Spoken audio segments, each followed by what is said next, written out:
রাত 9:18 ঢাকা থেকে বরিশালের উদ্দেশ্যে প্রথম এবং সর্বশেষ ট্রিপে ঢাকা নদীবন্দর থেকে ছেড়ে যাচ্ছে এমভি সুন্দরবন 16। সুন্দরবন 15 নৌযানটি সন্ধ্যার পরপরই কিন্তু যাত্রা বাতিল করে এবং সুন্দরবন 12 নৌযানটি জালঘাটের উদ্দেশ্যে ছেড়ে গিয়েছে রাত 9টায়। এখন দেখতে পাচ্ছেন এমভি সুন্দরবন 16 নৌযানটি বরিশালের উদ্দেশ্যে ছেড়ে যাচ্ছে ঠিক রাত 9:18। মাত্র একটি নৌযানই আজকে বরিশালের উদ্দেশ্যে যাচ্ছে। আপনারা সকলেই ভিডিওটি দেখতে থাকুন, ভালো লাগলে লাইক দিয়ে কমেন্ট করুন, আর এই চ্যানেলে নতুন হয়ে থাকলে অবশ্যই চ্যানেলটি সাবস্ক্রাইব করে পাশে থাকা বেল বাটন বাজিয়ে দিন। ধন্যবাদ সবাইকে, আসসালামু আলাইকুম।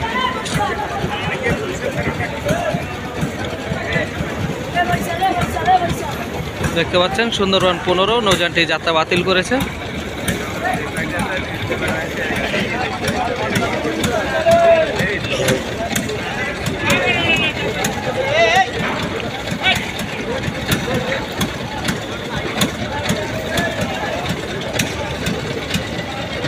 বাতাই ছিল